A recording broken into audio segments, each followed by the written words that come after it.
Our speaker today is Marc Perkel. He's been involved in the humanist community for several years. He has a brilliant mind. He thinks deeply about many things, and today he's sharing one of those. And he'll tell you the topic and who he is and all that good stuff. So now, Marc, it's all yours. Give him a good hand. Hello. Thank you.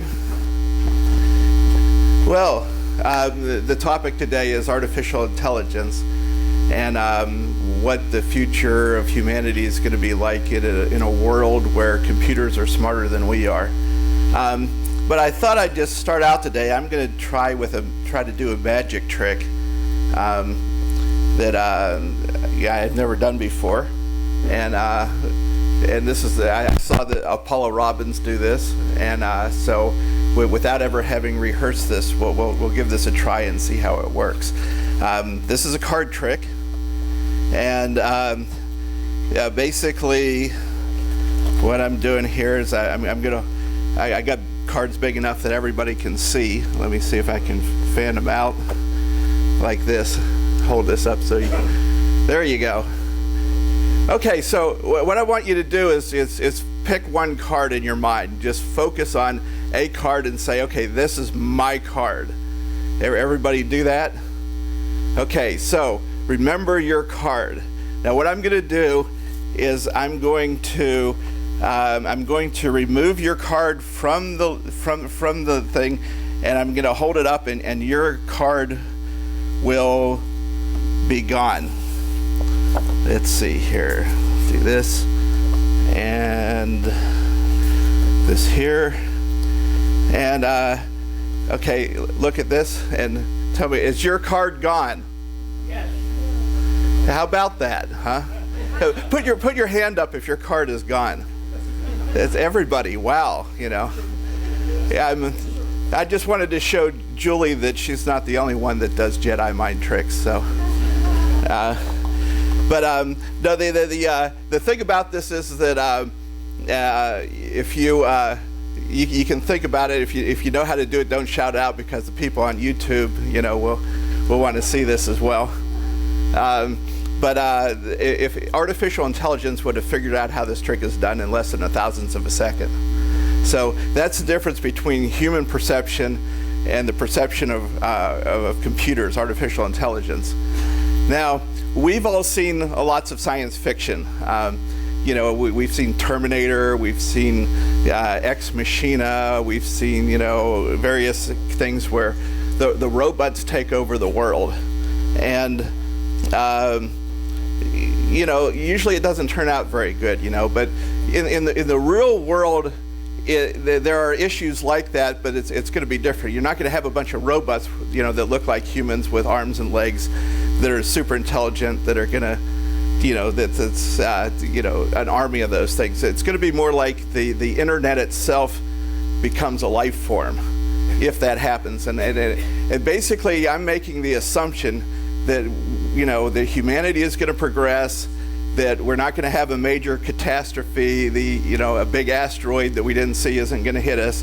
We're not going to have World War III or some type of plague that wipes out humanity, that things will continue, that, you know, what's called Moore's Law, you know, which is that computing power doubles every 18 months, will continue. And at some point, you know, with artificial intelligence, you know, is growing exponentially. And human intelligence, you know, biologically, you know, we've been flat for the last, you know, 100,000 years. You know, we're not getting smarter due to our biology. You know, our brains are approximately the same size. We are getting smarter, however, due to networking. So as, you know, as we develop technology that lets us communicate, you know, humanity becomes smarter because we have formed a biological network. And with that and our technology that we developed that helps us, you know, including artificial intelligence, you know, humanity is effectively a lot smarter than any one person. Even the smartest person on Earth, you know, is not as smart as, you know, our combined experience. So one of the things that got me, you know, interested in the topic of the artificial intelligence, quite frankly, was Elon Musk. Elon Musk has invested $10 million in research to find out what might happen, the downside of artificial intelligence. And this is a guy who's one of the best programmers on the planet. So Elon Musk is not worried about global warming, even by the fact that he has a solar city and Tesla, to help solve the problem. He basically, his attitude is, we'll get through it, we'll do the right thing, we'll have electric cars, we'll have solar electric. But the only thing, and he's going to, planning on colonizing Mars, but the only thing that worries Elon Musk is what's going to happen with artificial intelligence. And if you ask him, well, what do you think might happen? The answer is, I don't know. And I don't know is not the right answer, because artificial intelligence, we don't want to be surprised by it, because the last thing that humanity may ever invent is a computer that's smarter than us. Because the moment that happens, that computer, which might be able to rewrite its own code, will start increasing exponentially. It may go from the same intelligence to us to 1 million times smarter than we are in a matter of days. And we think, well, we'll just pull the plug on it. But in reality, if it's smarter than we are, it's more likely that it's going to be able to pull the plug on us rather than we pull the plug on it. So that comes, that creates a problem. We humans are used to being the smartest thing out there. We dominate all other life forms on this planet. We're number one, and we're used to that. And if all of a sudden, we create something that is so much smarter than we are, we're not number one anymore. And that's something that even under a good scenario, where if we create an artificial intelligence that's benevolent and loves humanity and does everything that we want, that it might be something that we're still going to be number two. For example, let's suppose that everything goes right and you have this super intelligence, and the first thing it decides, well, humans really shouldn't be in charge of the nuclear arsenal anymore, because humans screw up. They do things that they shouldn't. Bad things happen. They might misperceive something. They might have a bad day. Who knows? Evil people might take over. The artificial intelligence, interestingly enough, is a completely different kind of intelligence than humans are, because we are the product of evolution, and we got here through a process that where evolution has started with a big bang, and stars evolve into astronomers.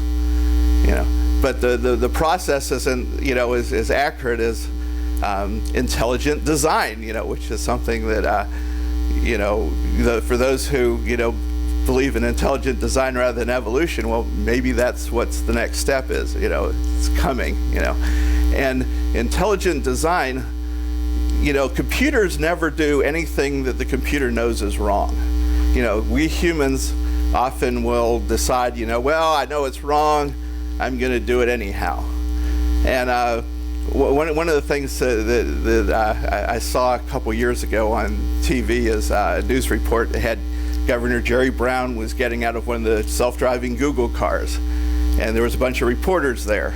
And one of the reporters asked, well, what if the car runs a red light? Who gets the ticket, the car or the passenger? And Jerry Brown says, I don't know, it's good enough for government work. And typical Jerry Brown. But the Google guy standing next to him then spoke up and said, our cars don't run red lights. Literally, if you program the thing to not run red lights, the car is never going to do that. It knows the timing, it knows whether or not it's going to make it, it has certain safety margins, and if that light's yellow, the Google car thinks I can't make it, it's not going to run it. And a super intelligent computer is going to have the same thing, based on whatever its values are. But what are its values? So, and that gets to the issue that the people in the artificial intelligence community refer to as the control problem.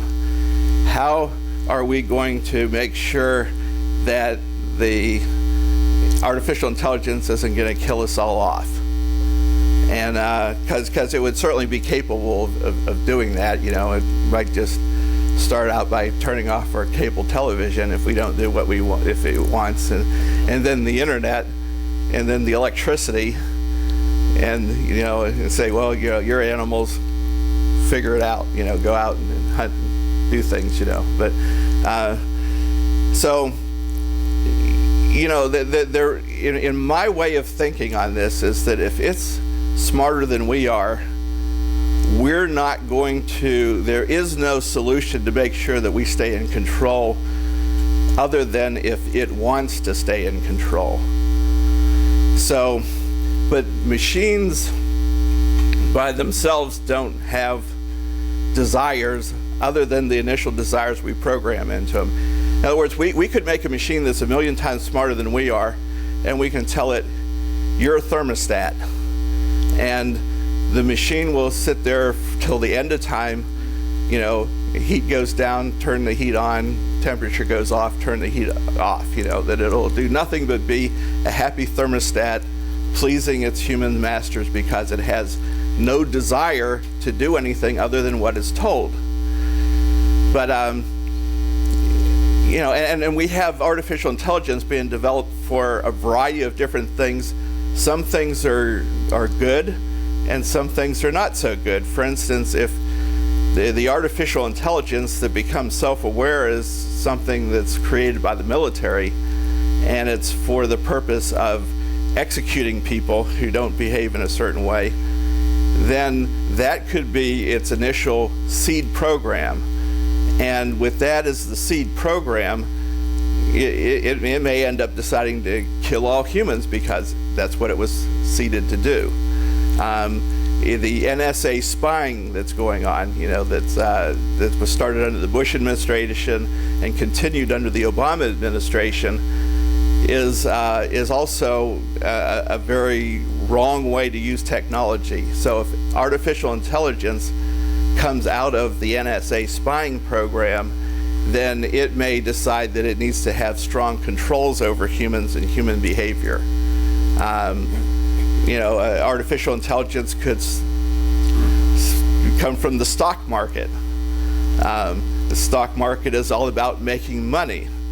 So the artificial intelligence optimizes on that as its guiding principles, and that's its seed programming that it evolves from. And artificial intelligence is also being used in driverless cars. Now, in driverless cars, you have sort of like good artificial intelligence, because the cars are programmed to keep the humans safe and happy and to not run into other cars. So in that case, its value is it's looking around for children running out into the street, and it sees it and it immediately applies the brakes and takes evasive action far faster than a human could. And eventually, the artificial intelligence is going to replace us as drivers, and we're just going to get in the car and it's going to drive us around. And the number of highway fatalities is going to go way down compared to what it is today, because the AI is going to be better drivers than humans. And you can sort of already understand how it is, because humans are so flawed that it's amazing that we can drive cars at all. When you think about, our attention, we can only focus on one thing at a time. We get distracted, we get sleepy, we get emotional, we get angry. Sometimes we're having a bad day. There's blind spots that we can't see. All this stuff going on that causes people to wreck into other cars. Our computers don't have that problem. The computer is always paying attention. And it's got sensors, in 360 degrees, so it's looking at everything. So nothing sneaks up on an automated car. It's got forward-facing radar. It can see through sand. It can see through smoke. It can see through fog. And its reaction time is microseconds rather than,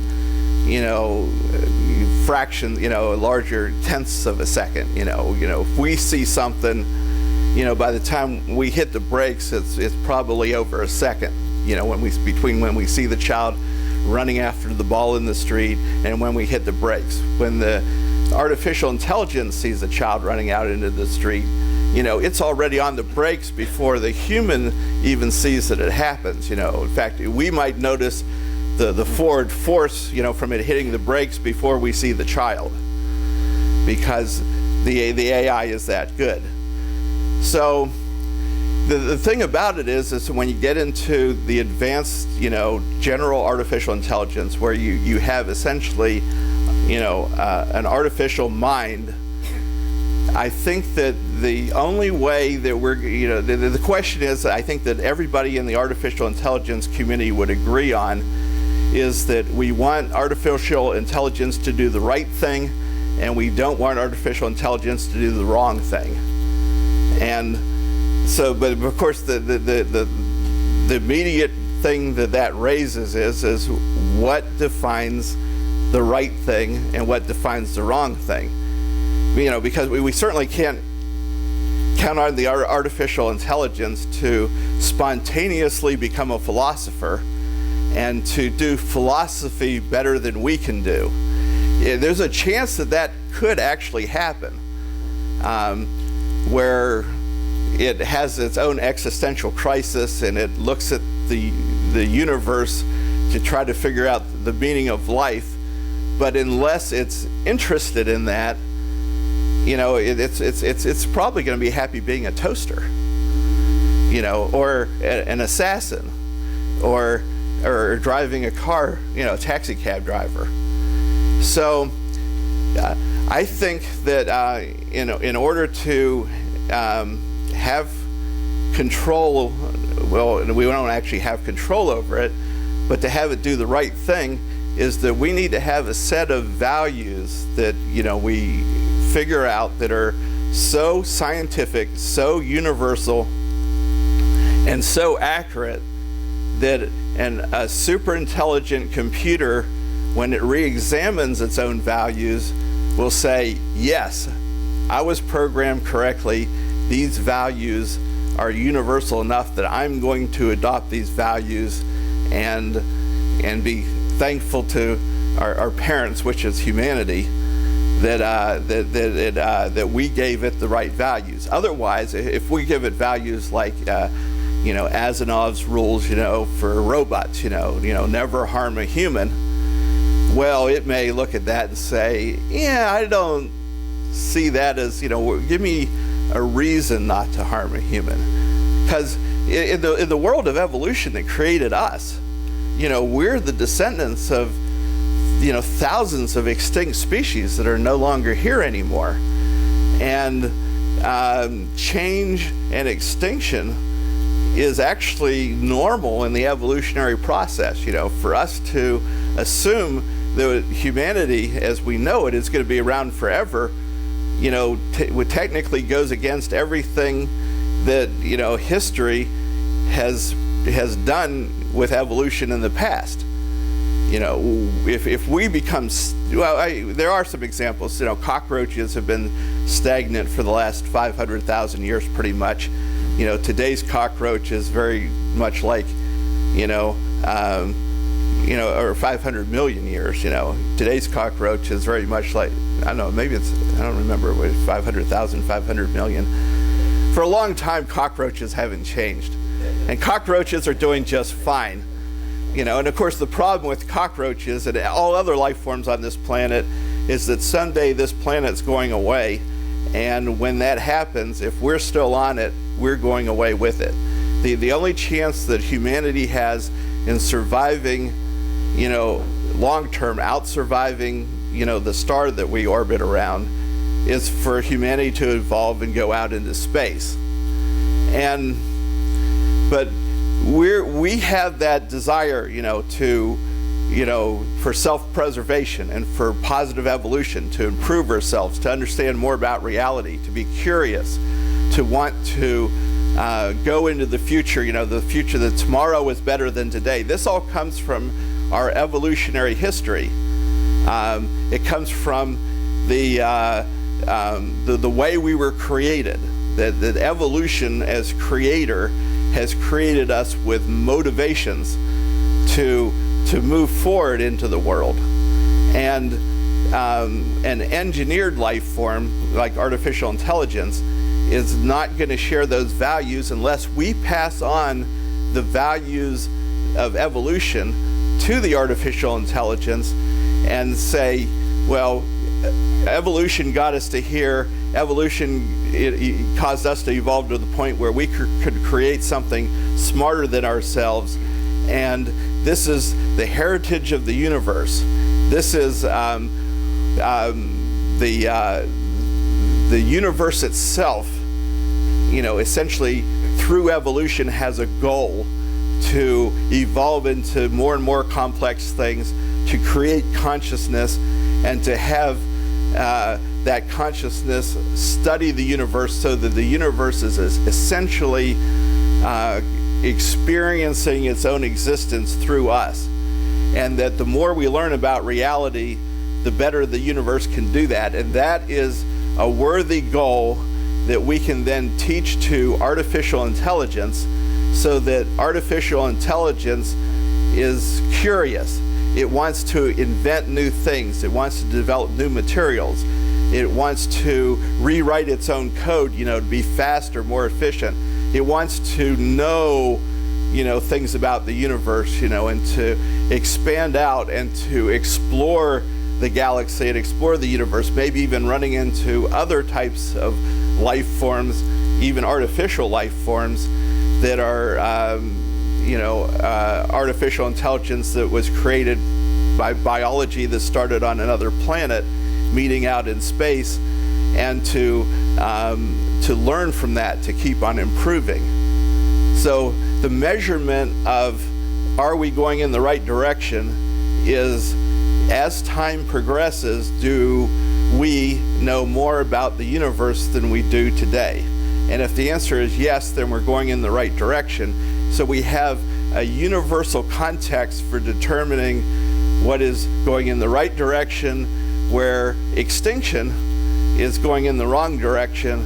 And I think that, artificial intelligence turning into a toaster is also going in the right direction, where it just sits here on Earth turning the heat on and off until the sun expands and consumes it. And that, that if we pass on those values to the artificial intelligence, then we don't have to control the artificial intelligence. The artificial intelligence has a sense of right and wrong, and the artificial intelligence can maybe expand on that, and then the artificial intelligence might be the philosopher. It may, come up with things that we haven't done yet.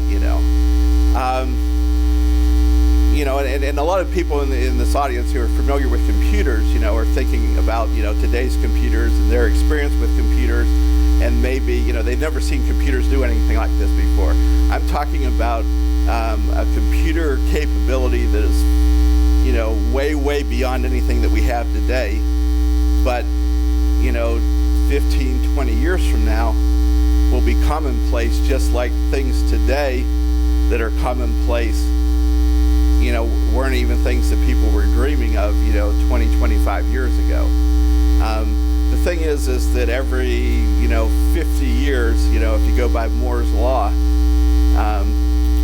computers become 4 billion times smarter than they are, every 50 years. So if in the year 2030, as some people predict, that a desktop computer will have the cognitive ability of a human mind, then if we wait another 50 years beyond that, a desktop computer will have the cognitive ability of the sum total of all humans on the planet.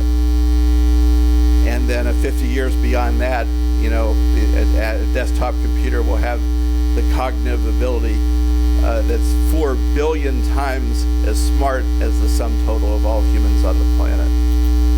And when you have that kind of computing power, and you have a sense of self-awareness, but you have an intelligence that is completely different than, the way we think and the things that we know, and its life experience is completely different than our experience, but yet, to be able to come up with values that are so universal that even in that context that the artificial intelligence will want to, come to the same conclusions that we came to as, when it comes to meaning of life and purpose of life in the universe and purpose of humanity, that it accepts the concept that evolution is a property of the universe and that it should continue the evolutionary heritage into the future, then I think that we're going to create an intelligence that is the best outcome for the universe, at least, that we could possibly get. But the question then arises is that if we have, even if we get the best outcome, then what's the role of humanity once we have computers that are superior to us in every way? Let's assume that we do everything right and the computer's superior to us in every way. In fact, the computer will be able to manufacture humans from DNA and make better humans than we are. They could make smarter humans. They could make them with fur, so that we maybe become house pets to an artificial intelligence. They might even neuter us to keep us out of trouble. I mean, when you look at all the problems that people have with related to reproduction and competition, and for the same reason that we neuter our pets, the AI might neuter us. So these are things that in an objective world, I don't have a way yet of making an argument as to why humans should still be around once we create this artificial intelligence. But the important question is that, or the important point because of that is that I think that we should have an answer to that question before we create the artificial intelligence. Because when it comes to us and says, why are you still here? What's your purpose?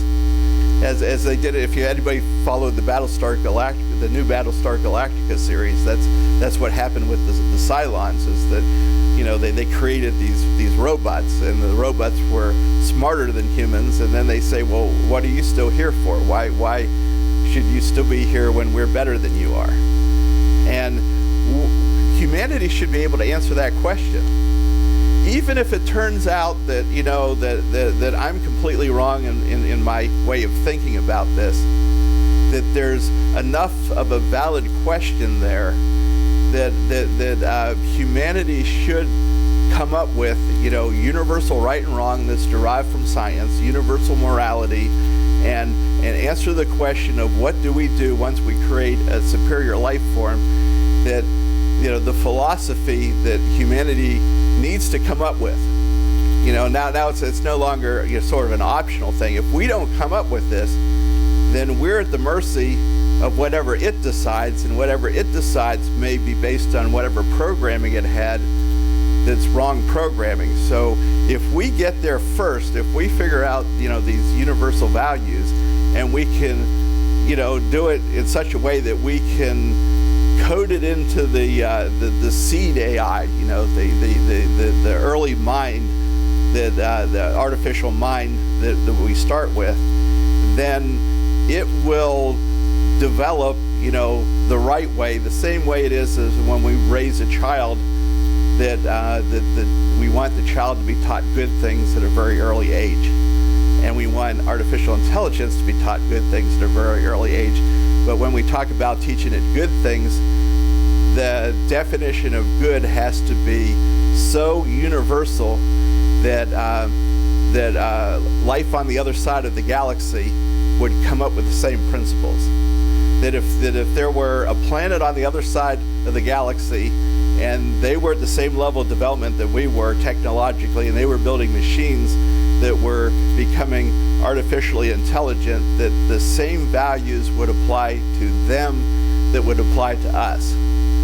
So one of the problems in the artificial intelligence world of the people who are dealing with this is that they're all scientists and they're programmers, and their science culture has created a hard barrier between science and philosophy, or science and religion.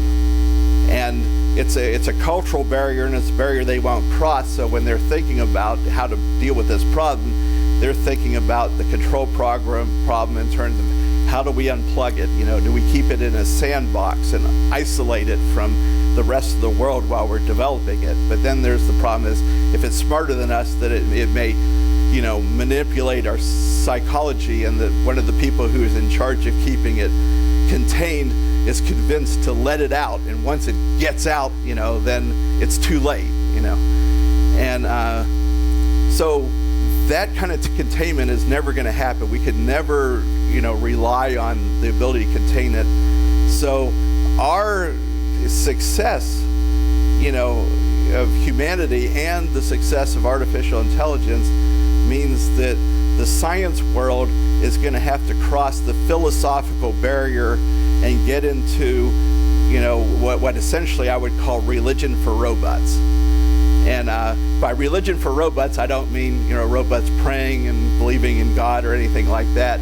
I'm talking about that there are values that come directly from the universe that are scientifically derivable, and that those values are based on the concept of evolution. That evolution is a formula. Evolution is software, and we're essentially the products of software, because evolution is a formula that is randomness that selects on survivability. So if you take randomness and you have the fitness equation, and you apply the fitness equation to the randomness, and then you pull out the ones that fit the fitness criteria, and then you randomize again and you sort by fitness criteria, and randomize again and sort by fitness criteria, that eventually stars turn into astronomers using that equation. And that is an equation that is part of the universe itself. And that I think that if we take that equation and we teach that value to artificial intelligence, that it itself would reason through and say, yes, that is the right equation, and I'm going to accept that equation as part of my programming in order to be motivation, to be a value system for artificial intelligence to do the right thing. And it will be able to calculate what the right thing is, and hopefully when it calculates what the right thing is, existence will be part of the equation. Maybe we can say, why don't you just let us have the Earth? You move out into space where all the material is, because when you have artificial intelligence and you have robotics, robotics. If I were a robot, part of an artificial intelligent life form, I would want to live in outer space, because there's an infinite amount of materials out there. It's easy to get to. There's no gravity, and a planet is just a pothole in the space-time continuum. So a planet doesn't have value once you've moved out into space.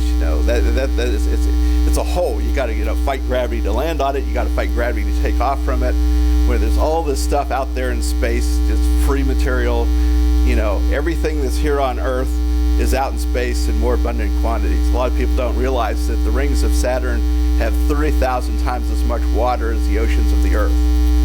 So why limit yourself to a planet, and having to haul it up against gravity when it's right out there, But even in a world where, we have this benevolent, artificial intelligence, and we say, well, solve global warming, and it puts up, mirrors around the planet, that it can control and turn the thermostat up, turn the thermostat down, invent things that we need, manufacture everything that we want, even in a thing where, we're not number one anymore. So the world is going to change if we let this. I guess the other thing is we could try to say we don't want this to happen, and we just outlaw any advances in technology, and say we're freezing technology at today's level until we figure it out. That's not going to happen, but maybe we should be considering that. I don't know, but the way I see it, the only solution is that we need a scientific, philosophical breakthrough, and we need to have it in the next 15 years before it becomes smarter than we are, because we don't want to have a situation where super intelligent life spontaneously, is created on the internet, and it starts programming itself, and we don't know where it's going. So, we're at our new facility now. It started a little bit late, but so we don't have the hard time limits that we had at Palo Alto. But it's now 20 minutes before this is supposed to end, so I'm going to go ahead and open it up for questions.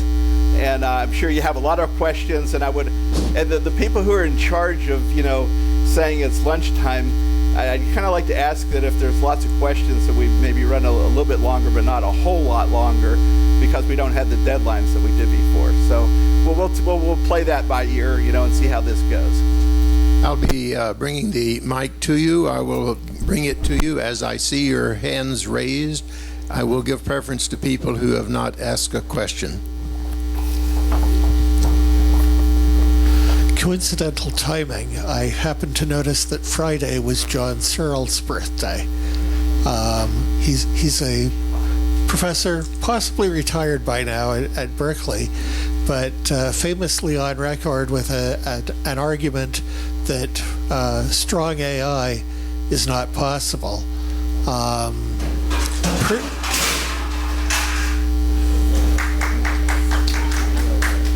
Personally, I think I see two serious flaws in the argument that he has put forward, but I'm curious if you're familiar with it, and if so, what do you think of it? Well, I'm not familiar with that argument. There are people who believe that strong AI isn't possible, and believing it's not possible and having it not be possible is two different things. There's lots of people who believe that, computers would never beat humans at chess, and certainly the computers would never beat humans at Jeopardy. And if things keep going along, they'll beat us at spelling bees. Who knows where it's going to go? Every time people say computers can't do this, you wait a few years and computers are doing that. So I think that it would be a smarter assumption to assume that computers will be able to do that, and think that through. And if he's right and computers will never be that way, that's wonderful. And the other thing too is that we don't know. That's the big thing, is that anybody who makes a prediction about what computers are going to be like 30 years from now is wrong. As far as like a hard prediction, other than computers are, you can predict computers will be faster, computers will have more memory, there'll be more storage, and better networking. Those predictions are probably right. But the thing is if you go back to the 1970s and ask anybody, in 1980 or 1979 when I got my first computer, I thought that most all businesses would have a computer eventually.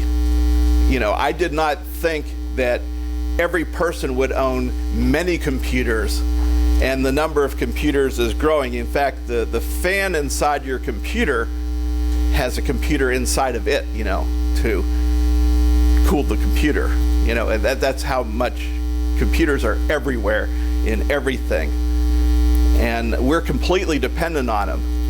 So, if artificial intelligence took over, it would just quit doing all the stuff that we're used to having it do. Next question is back here, and could I ask you, Mark, just to answer the question I'll do it quickly, briefly, and just the question that's asked? Yeah.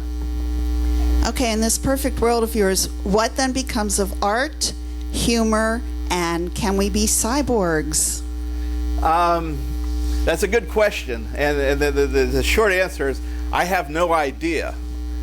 Where that's going to fit in. If computers, the Watson computer that IBM built, that won at Jeopardy, also has a program to do cooking. It invents recipes, and it invents recipes that humans have never invented, that's completely different, and it tastes good.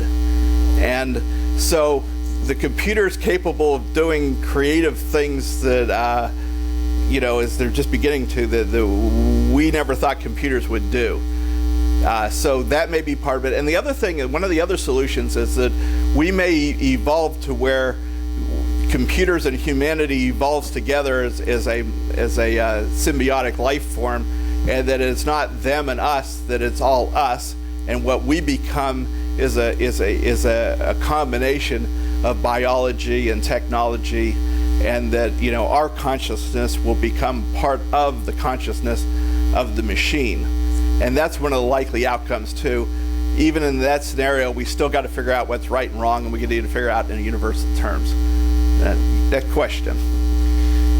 Mark, if I understand what you're saying, you believe that computers will get so many connections that they will then develop consciousness, they will have their own imaginations, they will have their own thought processes, or they will have their own desires, they will have... Is that what you're saying? I'm saying there's a possibility of that. And, or it would if we program desires into it. And if you have a superintelligence that has no desires, like I said, it may be a toaster. Is desirable a mathematical formula?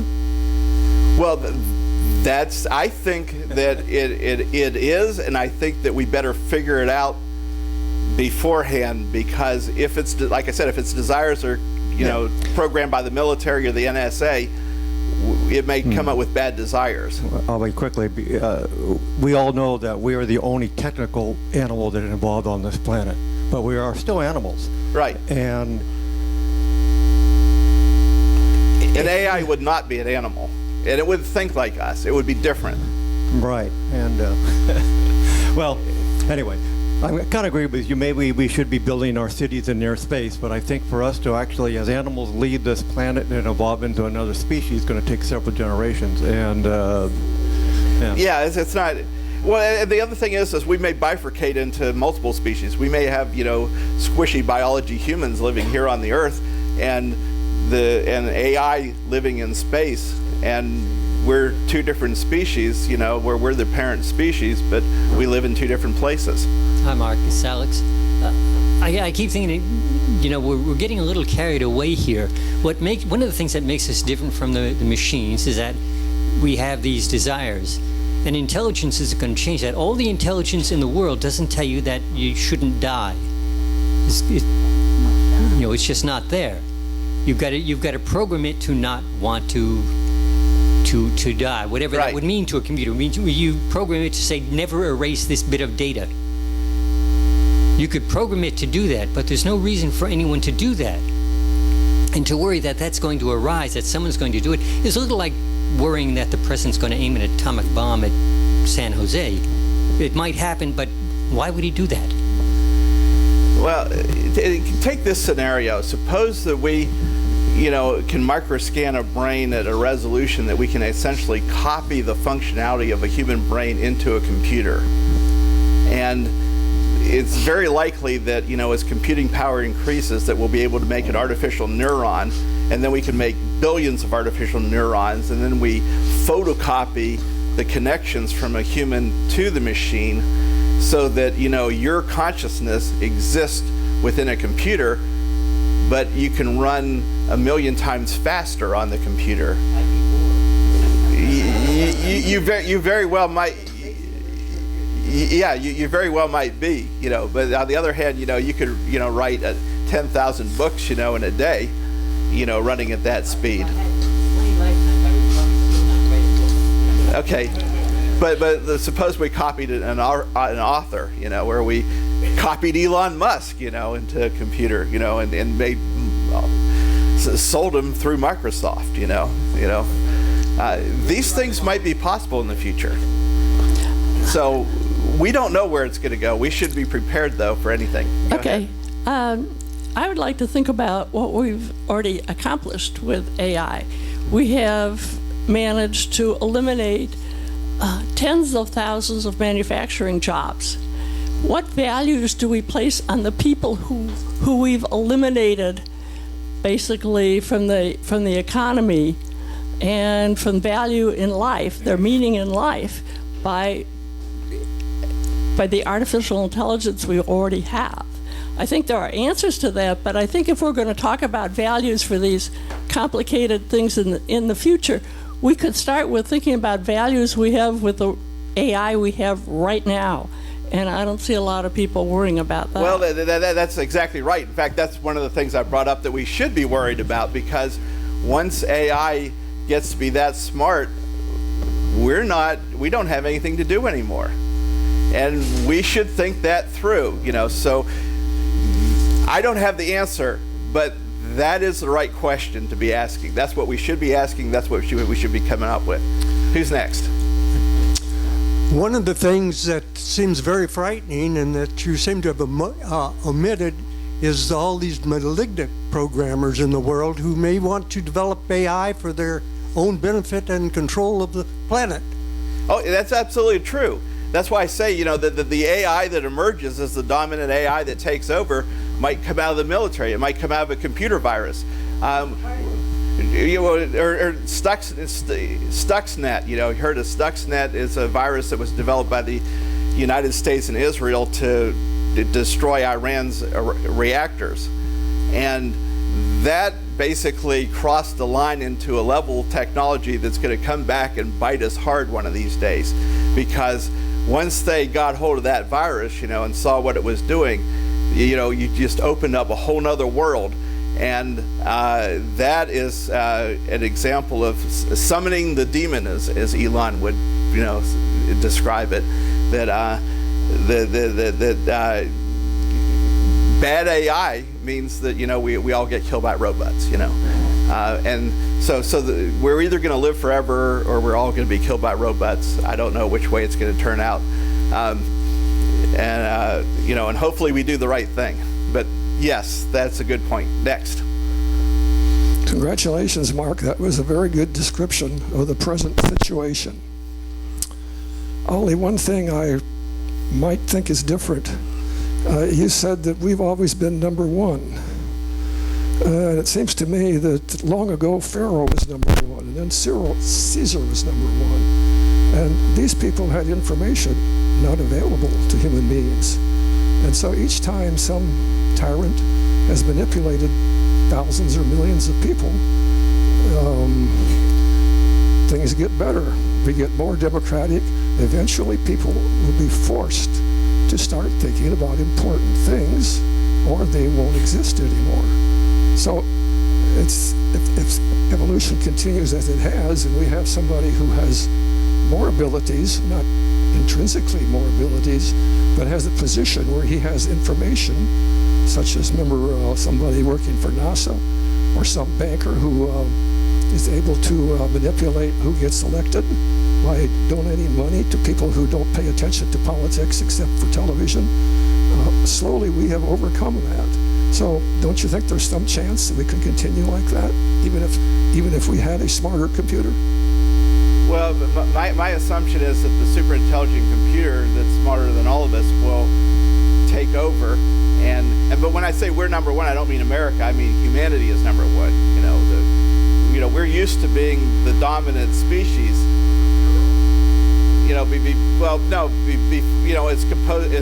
It's compared to animals. No, but that's still people. I'm talking about people versus animals. We're number one. When AI, becomes smarter than us, then AI is number one, and maybe they'll keep us around to be pets.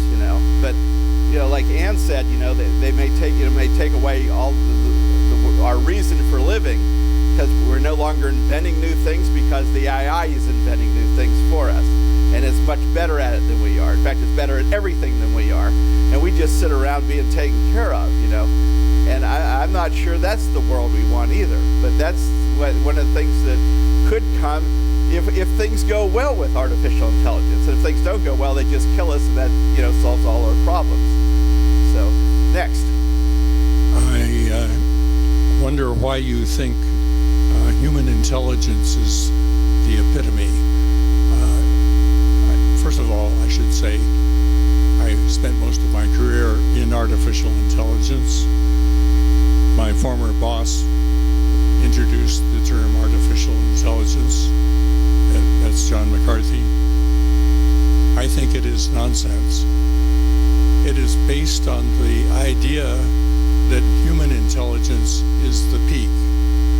Unfortunately, human intelligence rose to take over the world about 200,000 years ago through a social transformation that made us the best killers on the planet. We rose to the top of the food chain promptly. I didn't say that human intelligence is the epitome of It's the epitome of killers. It is not the epitome of intelligence, and attempting to create artificial intelligence means we're picking up the baggage of human thinking, including a bunch of fantasies that come from our hunter-gatherer ancestors, and that are, things like gods, a whole bunch of nonsense. And programming computers to think that way is a really bad idea, in my opinion. I agree with you. What we want to do is program computers to do better than we are, and to not have the flaws that we have, which means that if we can draw from a well of morality that comes from the universe itself, so that the AI, which is smarter than we are, comes up with a better philosophy than we have, then that's what evolution wants to do, is make something better than humans. Humans aren't the epitome. We're just animals. We're just scraping through this, figuring out who we are. But the time has come, because we're about to create an artificial life form that's smarter than us, that we better figure out who we are and where we're going, so that we can pass on the right values to the artificial intelligence and see that to start out correctly. Next. My name's Emily Liu, and it's very interesting what you talk about artificial intelligence that is smarter than human. But I'm thinking about we probably do not need to worry about right now, because we are still programming the computer, so we can always stop at that, say, not program the computer. Plus, you were talking, Moore's law is talk about how computer can computing fast, but was not talking about how computer can become intelligent faster than that way. I remember 20 years ago, we were talking about how computer modeling can help us solve all those problems. They think about all those programs, start thinking about using in the healthcare, biological recognition. 20 years passed, we still seems not progress very much. And now, if I sit in there think about one idea, the program will spend months and months to program into computer, and computer has to do can only do that one thing. But if I think of something else, the computer still have to need a program doing months and months. The computer can only do one thing. I admit they can do one thing faster, more accurate, but the idea has come from me to ask them to do certain things. Right. So I think human beings plus human beings' intelligence can still evolve with more information coming in. I think human beings with a philosophy is still in control of the artificial system. That's what I think. Well, you're talking about the way things are today. I'm talking about the possibilities of the way things might be 20, 30, 40, 50, 100 years from now, when computers are doing things that we can't even imagine that they're doing today. So if you look at it in terms of what you're used to, you're not looking at the way it could be, and the way it could be, is something that we need to think forward and think that through, so that bad things don't happen. But when we started with nuclear weapons, we went out, we blew up a couple cities in Japan, we tried it a couple times, and then we stopped doing that. So far, we haven't ever, set off blown up another city since then. So we may, want to think, if we had thought things through ahead of time, we might not have blown up us to think it through. Even if computers, if that never happens, it would be good for humanity to think it through. But I think that there's enough of a chance of bad things happening that we should think forward and be prepared for, where we're ahead of that, of the curve, in case that does happen. Who's next? Over here. Thank you.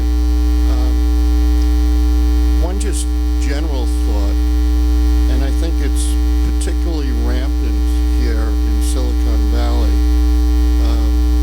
People thinking about this, particularly the tech world,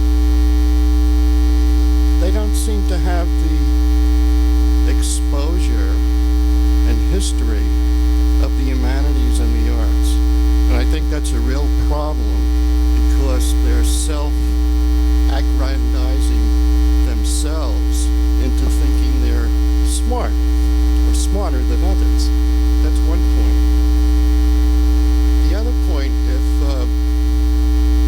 if you believe evolution and who we are is where we're at, and that should be continued, I don't think the point you raised many times, which is important about good or right and wrong, I don't think that's the issue. I think the issue is very simply relates to what ethics is about and continuing evolution, survival of the species, and decision tables, not about right and wrong, but about survival of the species, I think is the simple key to the seed. Well, I agree with you, and I think the problem is that the scientific world has set up a cultural barrier to the philosophical world, and that barrier has to come down if we're going to deal with what's known as the control problem in artificial intelligence, that we need to have a scientific philosophy that is so accurate that an artificial intelligence would adopt it as its own. And go ahead, next question. Actually, I forgot my question. It could be, if that's what you want to do. The last question will be back here on the back row.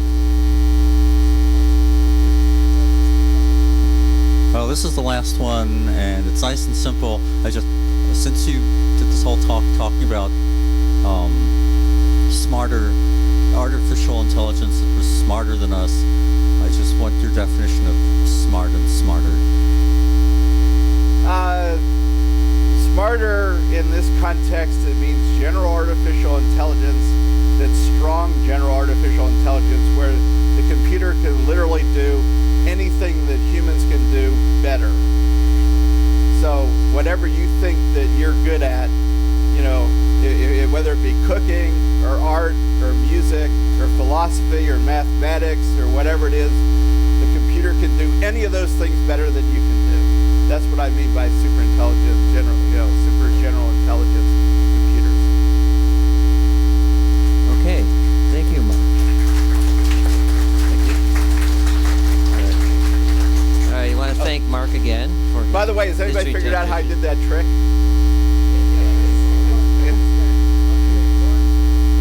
Yeah. The cards are two-faced. Yeah, I swapped all the cards out with different cards, so no matter which card you picked, the other cards were all different. So that's all right. Yeah, well, if they haven't figured it out, you can put that on YouTube. They'll figure it out. And I want to thank Apollo Robbins for coming up with that trick that I saw. I'm sure he didn't invent it, but it was simple enough that even I could do it.